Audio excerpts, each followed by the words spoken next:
ദൈവനാമത്തിലേവർക്കും സ്നേഹവന്ദനം. നമ്മുടെ പ്രത്യേക പഠന പരമ്പര ബൈബിളിനെ കുറിച്ചുള്ളതാണ്. 100ാമത്തെ അവതരണത്തിലാണ് നാം എത്തി നിൽക്കുന്നത്. ബൈബിളിൻ്റെ വിവിധ വശങ്ങൾ നമ്മുടെ അനുദിന ക്രിസ്തീയ വിശ്വാസ ജീവിതത്തിൻ്റെ അടിസ്ഥാനമായി ഈ ഗ്രന്ഥത്തെക്കുറിച്ച് വ്യക്തമായി വിശദമായി തിരിച്ചറിയേണ്ടത്, മനസ്സിലാക്കേണ്ടത് വളരെ വളരെ ആവശ്യമാണ്. ഇപ്പോൾ നാം ചിന്തിച്ചുകൊണ്ടിരിക്കുന്നത് ബൈബിളിൻ്റെ അധികാരം എന്ന വിഷയത്തിൻ്റെ വിവിധ വശങ്ങളാണ്. ഈ പഠനത്തിൻ്റെ 100ാമത്തെ അവതരണത്തിൽ നമ്മൾ എത്തി നിൽക്കുമ്പോൾ ഇന്ന് നാം ചിന്തിക്കുന്നത് മതപരമായ ആത്മീകമായ എല്ലാ വിഷയങ്ങളുടെയും അന്തിമ അധികാരം ബൈബിളിൻ്റേതായിരിക്കണം. ബൈബിൾ തീരുമാനിക്കണം നാം ചെയ്യുന്ന, നാം പിൻപറ്റുന്ന എല്ലാ മതപരമായ കാര്യങ്ങളും ബൈബിളിൽ നിന്നുള്ളതാണെന്ന് നമുക്ക് നിശ്ചയമുണ്ടാകണം. കാരണം ബൈബിളായിരിക്കണം നമ്മുടെ മതപരമായ ഭക്തി സംബന്ധമായ വിഷയങ്ങളുടെ അന്തിമാധികാരം. ഒരു ബൈബിൾ വിദ്യാർത്ഥി എന്ന നിലയിൽ, ബൈബിൾ പഠിക്കുന്ന വ്യക്തി എന്ന നിലയിൽ വളരെ പ്രാധാന്യമുള്ളതാണ് ബൈബിൾ ദൈവത്തിൻ്റെ വചനം എന്നുള്ള അംഗീകാരം. ബൈബിൾ പഠിക്കുന്ന വ്യക്തി ആ ഒരു തിരിച്ചറിവോടുകൂടിയും സമ്മതത്തോടു കൂടിയും അംഗീകാരത്തോടും കൂടിയായിരിക്കണം ബൈബിൾ പഠിക്കാനിരിക്കുന്നത്. ഈ സത്യം വളരെ നിശ്ചയമായി ഉറപ്പിക്കപ്പെട്ടിരിക്കണം ബൈബിൾ പഠിക്കുന്ന വ്യക്തിയിൽ. ബൈബിൾ പ്രസംഗിക്കുന്ന ആളും ഈ തിരിച്ചറിവുള്ള ആളായിരിക്കണം. ബൈബിൾ ദൈവത്തിൻ്റെ വചനമാണ്. പക്ഷെ അതുമാത്രമല്ല, അതോടൊപ്പം തന്നെ വളരെ പ്രാധാന്യമുള്ള സംഗതിയാണ് മതപരമായ ആത്മീകമായ ഏത് വിഷയങ്ങൾ നമ്മൾ സംസാരിക്കുമ്പോഴും ബൈബിൾ അതിനെക്കുറിച്ച് എന്തു പറയുന്നു, ബൈബിളിൻ്റെ അധികാരം എന്താണ്. കാരണം ബൈബിളിന് മനുഷ്യജീവിതത്തിൻ്റെ മേലൊരു അധികാരമുണ്ട്. ദൈവവചനത്തിന് മനുഷ്യജീവിതത്തിൽ അധികാരമുണ്ട്. ദൈവവചനപ്രകാരമുള്ള ഒരു രീതിയാണോ ഞാൻ പിൻപറ്റുന്നത് എന്ന് നാം പരിശോധിക്കണം. ഇപ്പോൾ നാം അന്വേഷിക്കുന്ന ചോദ്യങ്ങളുടെ ഉത്തരങ്ങളെല്ലാം മതപരമായ വിഷയങ്ങൾ, നമ്മുടെ വിശ്വാസ സംബന്ധമായ വിഷയങ്ങൾ, ഈ വിഷയങ്ങളുടെ എല്ലാ ചോദ്യങ്ങളുടെയും ഉത്തരം നമ്മൾ തേടുമ്പോൾ അത് വചനത്തിൽ അധിഷ്ഠിതമായിരിക്കണം. ഇപ്പോൾ വിശ്വാസ സംബന്ധമായിട്ടുള്ള എല്ലാ കാര്യങ്ങളും അതിൻ്റെ അന്തിമമായ തീരുമാനം ബൈബിൾ പറയുന്നത് പോലെ ആയിരിക്കണം. ഇത് ആവർത്തിച്ച് ഉറപ്പിക്കാൻ ശ്രമിക്കുകയാണ്. മതപരമായ ഏത് വിഷയമായിക്കൊള്ളട്ടെ, വിശ്വാസ സംബന്ധമായ ഏത് വിഷയം, എങ്ങനെ ദൈവത്തെ പാടണം, എങ്ങനെ സ്തുതിക്കണം, ഏത് ദിവസം ദൈവത്തെ ആരാധിക്കണം, ആരാധനയിൽ ഏതെല്ലാം കാര്യങ്ങളുണ്ടായിരിക്കണം, ഏത് വിശ്വാസത്തിൻ്റെ അടിസ്ഥാനത്തിലാണ് നാം നിലനിൽക്കേണ്ടത്, ദൈവത്തെക്കുറിച്ചുള്ള വചനത്തിൻ്റെ വെളിപാടെന്താണ്, പരിശുദ്ധാത്മാവിനെക്കുറിച്ച് എന്താണ്, സഭയെക്കുറിച്ചുള്ള ദൈവവചനം എന്താണ്, ഇതെല്ലാം വ്യക്തമായി ബോധ്യപ്പെട്ടുകൊണ്ട് വേണം വിശ്വാസ ജീവിതം ജീവിക്കുവാൻ. ഇതൊന്നും ലോകത്തിലെ മനുഷ്യൻ്റെ അഭിപ്രായങ്ങളോ നമ്മൾ വായിച്ച ഏതെങ്കിലും പുസ്തകത്തിൽ നിന്നോ നമ്മളെ തെറ്റായി പഠിപ്പിച്ച ഒരാളുടെ ഉപദേശത്തിൽ നിന്നോ സ്വാധീനിക്കപ്പെടരുത്. വചനത്തിൻ്റെ അധികാരത്തിൽ കീഴ്പ്പെടണം. കാരണം ഈ വചനത്തിനാണ് നമ്മൾ കണക്ക് പറയേണ്ടത് അവസാനം. ഇപ്പോൾ ബൈബിൾ പഠിക്കുന്നൊരു വിദ്യാർത്ഥിയെ സംബന്ധിച്ച് ബൈബിളിലേക്ക് സമീപിക്കുമ്പോൾ ഈ ഒരു തിരിച്ചറിവ്, നിശ്ചയം, ബോധ്യമുണ്ടായിരിക്കണം. രണ്ട് പ്രധാനപ്പെട്ട കാര്യങ്ങളാണ് നമ്മൾ ഇന്ന് ചിന്തിക്കുന്നത്. ഒന്ന്, ബൈബിൾ ദൈവം മനുഷ്യന് നൽകിയ അന്തിമമായ വെളിപാടാണ്. ദൈവം മനുഷ്യകുലത്തിന് തന്നെ വെളിപ്പെടുത്തുമ്പോൾ, മനുഷ്യൻ അറിഞ്ഞിരിക്കേണ്ട കാര്യങ്ങൾ വെളിപ്പെടുത്തുമ്പോൾ അവസാനമായി അന്തിമമായി ദൈവം വെളിപ്പെടുത്തിയ കാര്യങ്ങളാണ് ബൈബിൾ. ഇത് നമ്മൾ നേരത്തെ ഇതിനകം തന്നെ പരാമർശിച്ച വിഷയമാണ്. ബൈബിൾ ദൈവത്തിൻ്റെ വചനമാണ്. ദൈവത്തിൻ്റെ വചനമാണ്. ഇത് ദൈവത്തിൻ്റെ ഗ്രന്ഥമാണ്. സംശയങ്ങൾക്കതീതമായിട്ട് നാം അത് ഉറപ്പിക്കപ്പെടണം. നമ്മുടെ ജീവിതം നിയന്ത്രിക്കപ്പെടാൻ, പരിപാലിക്കപ്പെടാൻ, നയിക്കപ്പെടാൻ ദൈവം നമുക്ക് നൽകി തന്നിരിക്കുന്നതാണ് വചനം. ദൈവവചനപ്രകാരമായിരിക്കണം നമ്മുടെ ജീവിതം നയിക്കപ്പെടേണ്ടത്. ദൈവം ഉദ്ദേശിക്കുന്നതാണ്. പൂർണ്ണ വഴികാട്ടിയാണ്. ഭക്തിയുടെ ജീവിതത്തിന് പൂർണ്ണമായ വഴികാട്ടിയാണ് വചനം. വചനം കൈകാര്യം ചെയ്യാത്ത ഒരു വിഷയം പോലുമില്ല നമ്മുടെ ആത്മീകമായ ഭക്തി സംബന്ധമായ വിഷയങ്ങളിൽ. പത്രോസ് തൻ്റെ ലേഖനം എഴുതുമ്പോൾ തൻ്റെ 2ാമത്തെ ലേഖനം 1-ാം 3-ാം വാക്യത്തിൽ ഇപ്രകാരം പറഞ്ഞു: തൻ്റെ മഹത്വത്താലും വീര്യത്താലും നമ്മെ വിളിച്ചവൻ്റെ പരിജ്ഞാനത്താൽ അവൻ്റെ ദിവ്യശക്തി ജീവനും ഭക്തിക്കും വേണ്ടിയതൊക്കെയും നമുക്ക് ദാനം ചെയ്തിരിക്കുന്നുവല്ലോ. ജീവനും ഭക്തിക്കും, ആത്മീക ജീവിതത്തിനും നിത്യജീവിതത്തിലേക്ക് എത്തിക്കുന്ന ആത്മീയ ജീവിതയാത്രയ്ക്കും ദൈവത്തോടുള്ള ഭക്തി സംബന്ധമായ കാര്യങ്ങൾക്കും വേണ്ട എല്ലാ കാര്യങ്ങളും ദൈവം വെളിപ്പെടുത്തിയിരിക്കുന്നു. യൂദയുടെ ലേഖനം, ഒരു അധ്യായം മാത്രമുള്ള യൂദയുടെ ലേഖനത്തിൽ അതിൻ്റെ 3-ാമത്തെ വാക്യത്തിൽ ഇങ്ങനെ നമുക്ക് കാണുവാനായിട്ട് സാധിക്കും. അവിടെ പറയുന്നത്, പ്രിയരെ, നമുക്ക് പൊതുവിലുള്ള രക്ഷയെക്കുറിച്ച് നിങ്ങൾക്ക് എഴുതുവാൻ സകല പ്രയത്നവും ചെയ്യുകയിൽ വിശുദ്ധന്മാർക്ക് ഒരിക്കലായി പരിമേൽപ്പിച്ചിരിക്കുന്ന വിശ്വാസത്തിന് വേണ്ടി പോരാടേണ്ടതിന് പ്രബോധിപ്പിച്ചെഴുതുവാൻ ആവശ്യമെന്ന് എനിക്ക് തോന്നി. അപ്പോൾ വിശുദ്ധന്മാർക്ക് ഒരിക്കലായി പരിമേൽപ്പിക്കപ്പെട്ടിരിക്കുന്ന വിശ്വാസം. അപ്പോൾ ആ വിശ്വാസം എന്ന് പറയുന്നത് ക്രിസ്തീയ ഉപദേശങ്ങളുടെ ആകത്തുക. ഒരു ദൈവ പൈതൽ ഏതെല്ലാം കാര്യങ്ങൾ വിശ്വസിക്കണമെന്നുള്ളതിൻ്റെ ആകത്തുകയാണ് വിശുദ്ധന്മാർക്ക് ഒരിക്കലായി പരിമേൽപ്പിക്കപ്പെട്ട വിശ്വാസം എന്ന വാക്കുകൊണ്ട് ഉദ്ദേശിക്കുന്നത്. അല്ലാതെ വ്യക്തിപരമായ വിശ്വാസത്തെക്കുറിച്ചല്ല. ഇപ്പോൾ ദൈവം മനുഷ്യകുലത്തിന് നൽകേണ്ട വെളിപാടുകൾ പൂർണ്ണമായി, അന്തിമമായി എല്ലാം വെളിപ്പെടുത്തി തന്നു കഴിഞ്ഞു തിരുവഴുത്തിൽ. അത് മനുഷ്യൻ്റെ ആത്മീക ജീവിതത്തെ നയിക്കുവാൻ പര്യാപ്തമാണ്. ഒരു മനുഷ്യൻ്റെ ആത്മീയ ജീവിതത്തെ തികവോടുകൂടി പരിപാലിക്കാൻ, നടത്താൻ പര്യാപ്തമാണ്. ഇതാണ് തിമോത്തിയോസ് ലേഖനത്തിലൂടെ ദൈവത്തിൻ്റെ ആത്മാവ് പൗലോസിലൂടെ എഴുതി തന്നത്. തിമോത്തിയോസ് 2-ാം ലേഖനം 3-ാം അധ്യായത്തിൻ്റെ 16-17 വാക്യങ്ങൾ ശ്രദ്ധിക്കുക. എല്ലാ തിരുവെഴുത്തും ദൈവശ്വാസീയമാകിയാൽ ദൈവത്തിൻ്റെ മനുഷ്യൻ സകല സൽപ്രവർത്തിക്കും വകപ്രാപിച്ച് തികഞ്ഞവനാകേണ്ടതിന് ഉപദേശത്തിനും ശാസനത്തിനും ഗുണീകരണത്തിനും നീതിയിലെ അഭ്യാസത്തിനും പ്രയോജനമുള്ളതാകുന്നു. ഇപ്പോൾ ദൈവവചനം ഒരു മനുഷ്യനെ തികഞ്ഞവനാക്കുവാൻ പര്യാപ്തമാണ്, അവനെ ആത്മീകമായി നയിക്കാൻ പര്യാപ്തമാണ്. അതുകൊണ്ട് ദൈവം ആവശ്യപ്പെടുന്ന കാര്യങ്ങൾ നാം ചെയ്യണമെന്നുണ്ടെങ്കിൽ ദൈവവചനത്തെ നമ്മൾ അപ്രകാരം നമ്മെ നയിക്കാൻ പര്യാപ്തമായ വഴികാട്ടിയായിട്ട് നാം അംഗീകരിച്ചിരിക്കണം. എങ്കിൽ മാത്രമേ ദൈവത്തെ നമുക്ക് യഥാർത്ഥമായി ശുശ്രൂഷിക്കാനും സേവിക്കാനും കഴിയുകയുള്ളൂ. അത് വചനപ്രകാരമായിരിക്കണം. ഈ വചനത്തിലില്ലാത്ത മറ്റൊരു വെളിപാട് തേടരുത്. പലരും പല പുസ്തകങ്ങൾ എഴുതി. അന്നത്തെ കാലത്ത് പോലും, അപ്പോസ്തലന്മാരുടെ കാലത്ത് പോലും അപ്പോസ്തലന്മാരുടെ പേര് വെച്ച്, കള്ള പേര് വെച്ച് പലരും പുസ്തകങ്ങൾ പ്രചരിപ്പിച്ചു. വഴിതെറ്റിക്കാതെ ഇന്നും അധികമായി നടക്കുന്നുണ്ട്. ഓരോ നിമിഷവും പല പുസ്തകങ്ങളാണ് ഇറങ്ങുന്നത് ലോകത്തിൽ, ആത്മീയഗോളത്തിൽ. അതെല്ലാം മനുഷ്യനെ വഴിതെറ്റിക്കുവാൻ, വചനത്തിൽ നിന്ന് വിരോധമായുള്ള ചിന്തകൾ അടങ്ങുന്ന കാര്യങ്ങൾ. അതിൽ ആകർഷിക്കപ്പെടുന്നത് യഥാർത്ഥ സത്യം, യഥാർത്ഥ വചനത്തിൽ താല്പര്യമുള്ള ഒരു വ്യക്തിയും വഴിതെറ്റിക്കപ്പെടില്ല. സത്യവചനത്തെ, പഥ്യവചനത്തെ മുറുകെ പിടിച്ചിട്ടുള്ള ഒരു വ്യക്തിയും വിരുദ്ധ തെറ്റി തലയെ മുറുകെ പിടിക്കാതെ പോകില്ല. വചനത്തിൽ നിശ്ചയമുണ്ടെങ്കിൽ നമുക്കറിയാം എന്ത് പഠിക്കണം, എന്ത് കേൾക്കണം, എന്ത് കേൾക്കരുത്. ഈ നിശ്ചയമില്ലാത്തവരാണ് കുറച്ചു നേരം മുന്നോട്ട് പോകും, ഇവിടെ തിരിച്ചു വന്നിട്ട് മറ്റേ വഴിയിലൂടെ പോകും, അവിടുന്ന് വീണ്ടും തിരിച്ചു വരും, വേറെ വഴിയിലൂടെ പോകും. കാരണം വഴി നിശ്ചയമില്ല. വഴി നിശ്ചയമില്ലാത്തത് ദൈവത്തിൻ്റെ പ്രശ്നമല്ല. ദൈവം നമുക്ക് കൃത്യമായി വഴി വെളിപ്പെടുത്തി തന്നിട്ടുണ്ട്. നമുക്ക് പക്ഷേ നിശ്ചയമില്ല. അതുകൊണ്ടാണ് പ്രശ്നം.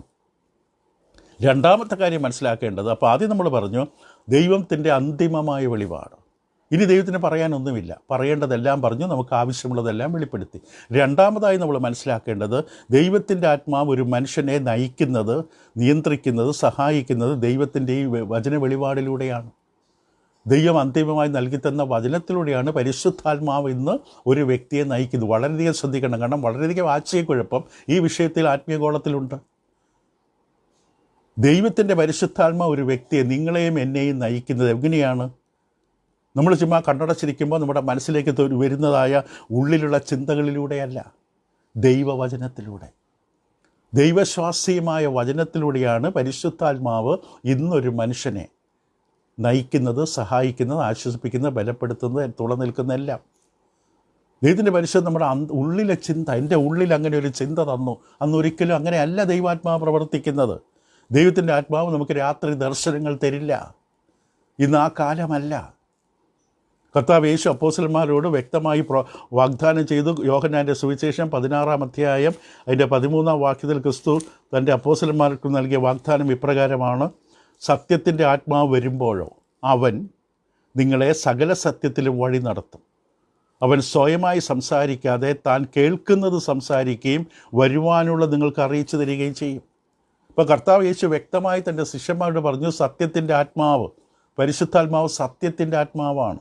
പരിശുദ്ധാത്മാവ് വരുമ്പോൾ സകല സത്യത്തിൽ നിങ്ങളെ വഴി നടത്തും എന്ന്, സകല സത്യത്തിൽ നിങ്ങളെ വഴി നടത്തും എന്ന് ക്രിസ്തു വ്യക്തമായി തന്നെ പറഞ്ഞു. അവൻ സ്വയമായി സംസാരിക്കാതെ താൻ കേൾക്കണം. കർത്താവ് യേശു വെളിപ്പെടുത്തിയ സകല സത്യങ്ങളും പരിശുദ്ധാത്മാവിലാണ്. പരിശുദ്ധാത്മാവ് നന്നായിട്ടറിയാം. അപ്പോസ്തലർക്ക് അത് ഉൾക്കൊള്ളാൻ സാധിക്കാത്തതുകൊണ്ട് അതൊക്കെ പിന്നീട് വ്യക്തമായി വെളിപ്പെടുത്തുമെന്ന് അന്ന് അവരോട് പറഞ്ഞു.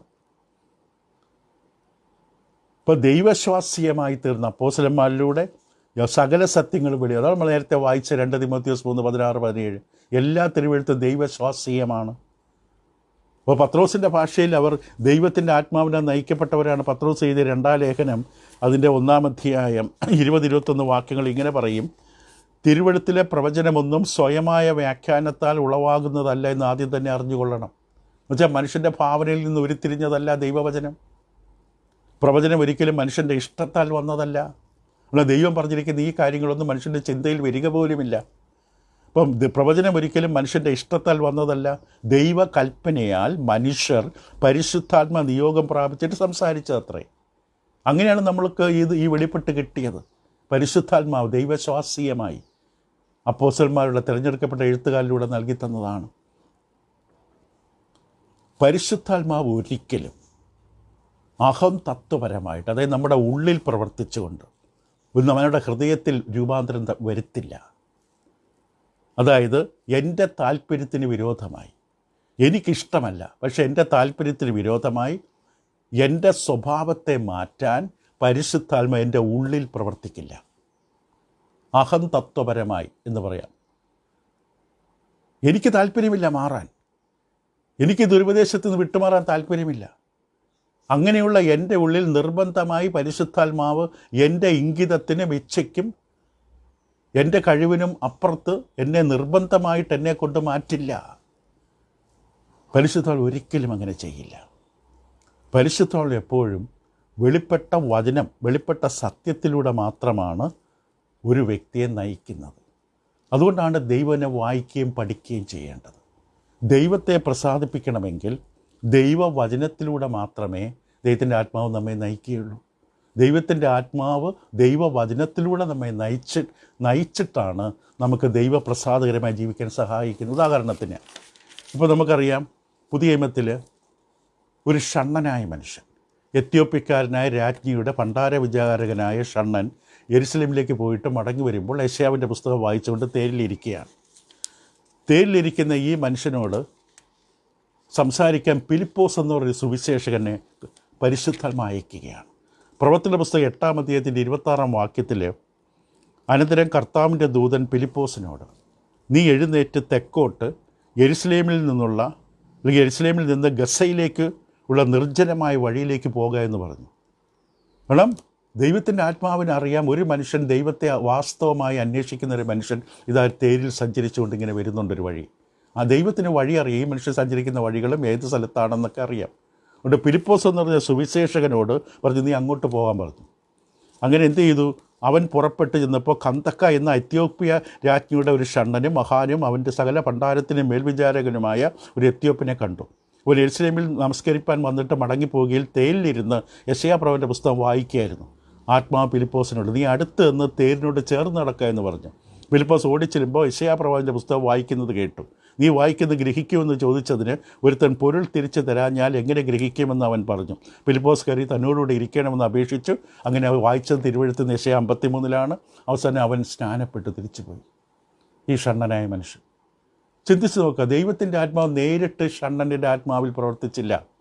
നേരിട്ട് ഈ ഷണ്ണൻ്റെ ഹൃദയത്തിൽ പ്രവർത്തിച്ച് രൂപാന്തരം വരുത്തിയില്ല. അതിന് പകരം ഫിലിപ്പോസ് എന്ന സുവിശേഷകനെ ഷണ്ണൻ്റെ അടുക്കൽ എത്തിച്ച്, ഫിലിപ്പോസ് എന്ന സുവിശേഷകനിലൂടെ യെശയ്യാ പ്രവചനൻ്റെ പുസ്തകം 53-ാം അധ്യായത്തിൽ യേശുവിനെക്കുറിച്ചുള്ള പ്രവചനത്തിൻ്റെ അടിസ്ഥാനത്തിൽ ക്രിസ്തുവിനെക്കുറിച്ചും ക്രിസ്തുവിൻ്റെ രക്ഷയെക്കുറിച്ചും പ്രസംഗിച്ചു. അപ്പോഴാണ് വെള്ളമുള്ള സ്ഥലത്തെത്തിയപ്പോൾ സ്നാനപ്പെടാൻ ഞാൻ എന്ത് തടസ്സം എന്ന് ചോദിച്ചത്. നേരിട്ടല്ല പ്രവർത്തിച്ചത്. ഇത് തന്നെ കൊർന്നേലിയോസിൻ്റെ കാര്യത്തിലും കാണാം. പ്രവർത്തന പുസ്തകം 10-ാം അധ്യായത്തിലും കൊർന്നേലിയോസിൻ്റെ ഹൃദയത്തിൽ നേരിട്ട് പരിശുദ്ധാത്മാവിന് ഇടപെടാം. ഷണ്ണൻ്റെ ജീവിതത്തിലും ഇടപെടാം നേരിട്ട്, ഫിലിപ്പോസിൻ്റെ സഹായമില്ലാതെ. പത്രോസിൻ്റെ സഹായമില്ലാതെ കൊർന്നേലിയോസിൻ്റെ ജീവിതത്തിലും ദൈവത്തിൻ്റെ ആത്മാവ് നേരിട്ട് ഇടപെടാം. പക്ഷേ അതിന് പകരം എന്താ ചെയ്തത്? അപ്പോസ്തലരുടെ പുസ്തകം 11-ാം അധ്യായത്തിൻ്റെ 13-14 വാക്യങ്ങളിൽ പിന്നീട് ഈ വിഷയത്തെക്കുറിച്ച് വിസ്താരം നടക്കുമ്പോൾ പത്രോസ് ഇങ്ങനെ പറഞ്ഞു, അപ്പോൾ തന്നെ കൈസരിൽ നിന്ന് എൻ്റെ അടുക്കൽ അയച്ചിരുന്ന 3 പുരുഷന്മാർ ഞങ്ങൾ പാർത്ത വീട്ടിൻ്റെ മുമ്പിൽ വന്നു നിന്നു. ഒന്നും സംശയിക്കാതെ അവരോടുകൂടെ പോകാൻ ആത്മാവിനോട് കൽപ്പിച്ചു. ഈ 6 സഹോദരന്മാർ എന്നോടുകൂടെ പോരുന്നു. ഞങ്ങൾ ആ പുരുഷനെ വീട്ടിൽ ചെന്നു. അവൻ തൻ്റെ വീട്ടിൽ ദൂതൻ നിൽക്കുന്നത് കണ്ടു എന്നും, നീ യോപ്പയിലേക്ക് ആളയച്ച് പത്രോസ് എന്ന മറുപേരുള്ള ശിമോനെ വരുത്തുക, നീയും നിൻ്റെ ഗൃഹം മുഴുവൻ രക്ഷിക്കപ്പെടാനുള്ള വാക്കുകളെ അവൻ നിന്നോട് സംസാരിക്കുന്ന ദൂതൻ പറഞ്ഞു എന്നും ഞങ്ങളോട് അറിയിച്ചു. അങ്ങനെയാണ് പത്രോസ് കൊർന്നേലിയോസിൻ്റെ വീട്ടിൽ പോയത്. കൊർന്നേലിയോസിനോട് നേരിട്ട് ദൈവാത്മാവ് ഇടപെട്ട് അവനെ ആയിരുന്നില്ല ദൈവത്തിന് ചെയ്തില്ല. അതിന് പത്രോസിന്, കാരണം സുവിശേഷം പരിമേൽപ്പിക്കപ്പെട്ട അപ്പോസ്തലന്മാരുടെ കൈകളിൽ പത്രോസിനെ വിളിക്കാൻ പറഞ്ഞു. പത്രോസ് പറയും, നീ നിൻ്റെ കുടുംബം രക്ഷിക്കപ്പെടാനുള്ള പ്രസംഗം പത്രോസ് നടത്തും. ഇപ്പോൾ പത്രോസ് എവിടെയാണ്? അത് പറഞ്ഞു കൊടുത്തു, അഡ്രസ്സ് പറഞ്ഞു കൊടുത്തു. തോൽക്കൊല്ലനായ ശിമോൻ്റെ വീട്ടിലുണ്ട്. അവിടെ ആളെ വിടാൻ പറഞ്ഞു. അങ്ങനെ 3 പേർ അവിടെ ചെന്ന് പത്രോസിനെ വിളിച്ചുകൊണ്ട് വന്നു. അപ്പം ഈ ഷണ്ണനെയും കൊർന്നേലിയോസിനെയും പരിശുദ്ധാത്മാവ് നേരിട്ട് രക്ഷയിലേക്ക് കൊണ്ടുവന്നില്ല. അവരുടെ അടുക്കൽ വചനം പ്രസംഗിക്കാൻ ദൈവവചന പരിജ്ഞാനമുള്ള സുവിശേഷകന്മാരെ, അപ്പോസ്തലനെ അയക്കുകയാണ് ചെയ്തത്. ഇന്നും ദൈവം പ്രവർത്തിക്കുന്ന അങ്ങനെയാണ്. ദൈവത്തിൻ്റെ വചനം നമ്മുടെ അടുക്കൽ പ്രസംഗിക്കപ്പെടും, അറിയിക്കപ്പെടും. അത് കേൾക്കുമ്പോൾ ദൈവത്തിൻ്റെ ആത്മാവ് നമ്മിൽ പ്രവർത്തിക്കും. അപ്പോൾ ദൈവം നമ്മെ നയിക്കണമെങ്കിൽ എങ്ങനെ രക്ഷിക്കപ്പെടണം, എങ്ങനെ ദൈവത്തെ ആരാധിക്കണം, സത്യത്തിലും ആത്മാവിലും ആരാധിക്കേണ്ടത് എങ്ങനെയാണ്, ഇതൊക്കെ അറിയാനുള്ള മാർഗം വചനമാണ്. മനുഷ്യരെഴുതിയ ഗ്രന്ഥങ്ങളല്ല, ദൈവവചനമാണ്. ദൈവത്തിൻ്റെ പരിശുദ്ധാത്മാവ് സകല സത്യത്തിലും വഴി നടത്തുമെന്നാണ് പറഞ്ഞത്. മതപരമായ എല്ലാ വിഷയങ്ങളെക്കുറിച്ച് വചനത്തിൽ ഉത്തരമുണ്ട്. സകല സത്യം എന്ന് പറയുമ്പോൾ തന്നെ ഇനി വെളിപ്പെടാൻ വേറെ സത്യമില്ല. സകല സത്യത്തിലും സകല സത്യം. അപ്പോൾ ഇനി വെളിപ്പെടാൻ വേറെ സത്യമില്ല. നമ്മൾ മനുഷ്യരറിയേണ്ട എല്ലാ സത്യവും വചനത്തിൽ ദൈവം വെളിപ്പെടുത്തി തന്നിട്ടുണ്ട്. നമുക്കതിനൊക്കെ നിശ്ചയമുണ്ടാകണം. നമ്മൾ വചനം പഠിക്കാൻ വരുമ്പോൾ ദൈവത്തിന് നമ്മുടെ ജീവിതത്തെ നയിക്കാൻ, നിയന്ത്രിക്കാൻ, വഴി നടത്താൻ കഴിയും ദൈവത്തിൻ്റെ വചനത്തിലൂടെ എന്ന് ബോധ്യം വേണം. 2 തിമോത്തിയോസ് 3:16-17 പറഞ്ഞു, ദൈവത്തിൻ്റെ മനുഷ്യർ സകല സൽപ്രവൃത്തികൾക്ക് വകപ്രാപിച്ച് തികഞ്ഞവനാകേണ്ടതിന്. ഇത് മതിയായതാണ്. ദൈവഭക്തിയിൽ ജീവിക്കാൻ മനുഷ്യന് വേണ്ടതെല്ലാം വചനത്തിലുണ്ട്. വചനം കേൾക്കണം, വായിക്കണം, പഠിക്കണം. അതാണ് നാം ചെയ്യേണ്ടത്. നേരിട്ട് എൻ്റെ ആത്മാവിൽ പ്രവർത്തിച്ച് എനിക്ക് താല്പര്യമില്ലാത്തൊരു മാറ്റം എന്നിൽ തരില്ല. ദുരുപദേശത്തിൽ പിൻവാങ്ങാൻ എനിക്ക് താല്പര്യമില്ലെങ്കിൽ എത്ര നമ്മൾ ആരും ശ്രമിച്ചിട്ട് കാര്യമില്ല. ഇപ്പോൾ ബൈബിൾ ദൈവത്തിൻ്റെ പ്രത്യേക വെളിപ്പെടുത്തലാണ്. മനുഷ്യനോടുള്ള ദൈവത്തിൻ്റെ പ്രത്യേക വെളിപാടാണ്. അത് മുഴുവൻ ദൈവശ്വാസ്യമാണ് ഈ ഗ്രന്ഥം. എല്ലാം വെളിപാടല്ല, കാരണം ചില കവികൾ എഴുതിയതും മറ്റു ചിലരുടെ അഭിപ്രായങ്ങളൊക്കെ ഇതിനകത്തുണ്ട്. പക്ഷേ ദൈവശ്വാസ്യമാണ് പുസ്തകം. ദൈവം പ്രത്യേകമായി മനുഷ്യനെ വെളിപ്പെടുത്തും. പണ്ട് നമ്മൾ നേരത്തെ പഠനങ്ങളിൽ കണ്ടു, ദർശനങ്ങളിലൂടെ, നേരിട്ട് പ്രവാചകന്മാരിലൂടെ, പലരിലൂടെ, പല മാർഗങ്ങളിലൂടെ, വിവിധമായും ഭാഗമായിട്ട് ദൈവം വെളിപ്പെട്ടു. 40ഓളം എഴുത്തുകാരിലൂടെ അത് എഴുതി തയ്യാറാക്കി. ദൈവശ്വാസ്യമായിട്ട് ദൈവ വെളിപാടുകൾ നടത്തി. ബൈബിൾ ദൈവശ്വാസ്യമാണ്. തെളിവുകൾ നമ്മൾ കണ്ടു. മനുഷ്യകുലത്തിന്മേൽ ബൈബിളിൻ്റെ സ്വാധീനം, പ്രവചന നിവൃത്തികൾ, ഇതെല്ലാം വ്യക്തമായി തെളിയിച്ചു. ഇത് മനുഷ്യരെ കൊണ്ട് വെളിപ്പെടുത്താൻ കഴിയുന്ന കാര്യമല്ല, ദൈവശ്വാസ്യമാണ്. വരാനിരിക്കുന്ന രാജ്യങ്ങൾ, ചില രാഷ്ട്രങ്ങളുടെ നാശം, ഒരു വ്യക്തിയുടെ ആഗമനം, ആ വ്യക്തിയെ സംബന്ധിച്ച 300-ലധികം പ്രവചനങ്ങൾ കഴിഞ്ഞ പഠനങ്ങളിൽ നമ്മൾ കണ്ടതാണ്. ബൈബിളിൻ്റെ സ്വാധീനം. ഇപ്പോൾ ബൈബിൾ ദൈവവചനമാണ്. മനുഷ്യർക്ക് വേണ്ടി ദൈവം തന്നിരിക്കുന്ന ഗ്രന്ഥമാണ് ബൈബിൾ. അതുകൊണ്ട് നാം ഇത് ഉറപ്പോടുകൂടി മനസ്സിലാക്കണം. ബൈബിളിൻ്റെ അധികാരം മനസ്സിലാക്കണം. വെറുതെ കേട്ടുപോകുന്നൊരു പുസ്തകമല്ല ഇത്. കേൾക്കുമ്പോൾ നമുക്ക് നമ്മുടെ ജീവിതത്തിൻ്റെ മേൽ വചനത്തിനൊരു അധികാരമുണ്ട്. പക്ഷെ നമ്മൾ സഹകരിക്കണം, നമ്മൾ തീരുമാനിക്കണം. ദൈവത്തിൻ്റെ വചനത്തെ നമ്മുടെ ജീവിതത്തിൽ അടിസ്ഥാന നിയമമായി, പ്രമാണമായി അംഗീകരിക്കാൻ തയ്യാറാകണം. മതപരമായ വിഷയങ്ങളിൽ നമ്മൾ അന്തിമമായി ഉത്തരം കണ്ടെത്തുമ്പോൾ ബൈബിൾ എന്തു പറയുന്നു? വെളുത്ത വസ്ത്രം മാത്രം ധരിക്കണമെന്ന് ബൈബിൾ പറയുന്നുണ്ടോ? ആഭരണങ്ങൾ ഉപയോഗിക്കരുത് ബൈബിളിൽ പറയുന്നുണ്ടോ? പുതിയ കാലഘട്ടത്തിലെ നിയമം എന്താണ്? ഏത് ദിവസമാണ് ദൈവത്തെ ആരാധിക്കേണ്ടത്? ആരാധന ഉപകരണങ്ങൾ ഉപയോഗിക്കാൻ പാടുണ്ടോ? ഇതൊക്കെ ബൈബിൾ തീരുമാനിക്കട്ടെ. അടിസ്ഥാന വിഷയങ്ങളിൽ അതിലൊരു യോജിപ്പുണ്ടാകണം. ആശയക്കുഴപ്പം ഒരിക്കലും ബൈബിളിൽ നിന്ന് വരില്ല. അത് മനുഷ്യൻ സൃഷ്ടിക്കുന്നതാണ്. മനുഷ്യൻ്റെ മതപരമായിട്ടുള്ള പാരമ്പര്യങ്ങൾ ബൈബിളിൻ്റെ സ്ഥാനത്ത് കൊണ്ടുവയ്ക്കരുത്. ഞങ്ങൾ പണ്ട് മുതലേ ഇങ്ങനെ ചെയ്തുകൊണ്ടിരിക്കുകയാണ്, ഞങ്ങളുടെ പാരമ്പര്യങ്ങളിൽ ഇങ്ങനെയാണ് ചെയ്തു വന്നിരുന്നത്. അത് ബൈബിളിന് പകരമല്ല. പാരമ്പര്യങ്ങളും അഭിപ്രായങ്ങളും അനുമാനങ്ങളും ചിന്താഗതികളും അത് ബൈബിളിൻ്റെ പകരമാകരുത്. നമ്മുടെ വിശ്വാസം പൂർണ്ണമായി ഉറപ്പിക്കപ്പെടേണ്ടത് ബൈബിളിൻ്റെ സത്യങ്ങളിലായിരിക്കണം. ഇതിൻ്റെ പരിശുദ്ധാത്മാവ് ദൈവവചനത്തിലൂടെയാണ് നയിക്കുന്നത്. ദൈവശ്വാസ്യമായ ഗ്രന്ഥം. മാനുഷികമായ ആചാരങ്ങളും സമ്പ്രദായങ്ങളും നമ്മൾ അധികാരമുള്ളതാണെന്ന്, നമ്മൾ മതപരമായ വിഷയങ്ങളിൽ അധികാരമുള്ളതാണ് നമ്മൾ ചിന്തിക്കുകയാണെങ്കിൽ ഒരു യോജിപ്പും ഒരിടത്തും ഉണ്ടാകില്ല. എന്നാൽ ഓരോ രാജ്യങ്ങളിലും, ഒരു രാജ്യങ്ങളിൽ തന്നെ പല സമ്പ്രദായങ്ങളും പാരമ്പര്യങ്ങളും ഉണ്ടാകും.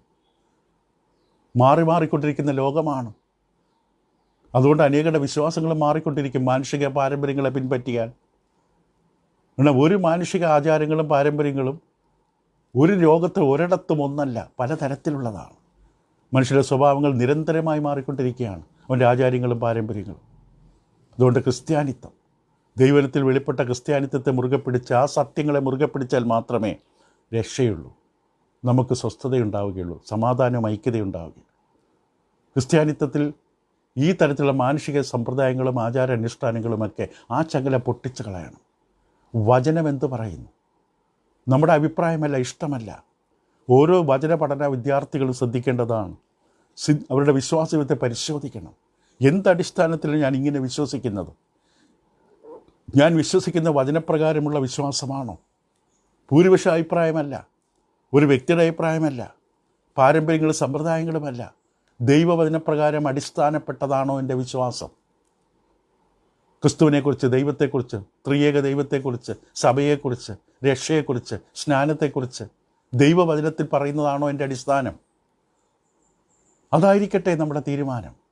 അതുകൊണ്ടാണ് നമ്മൾ വിഷയം പറഞ്ഞത്, മതപരമായ എല്ലാ വിഷയങ്ങളുടെയും അന്തിമ അധികാരം ബൈബിളിൻ്റേതായിരിക്കണം. അങ്ങനെ നമുക്ക് തയ്യാറാകാൻ നിശ്ചയം പ്രാപിച്ചാൽ മാത്രമേ ദൈവത്തിൽ നമുക്ക് ദൈവത്തെ പ്രസാദിപ്പിച്ച് ജീവിക്കാൻ പറ്റൂ.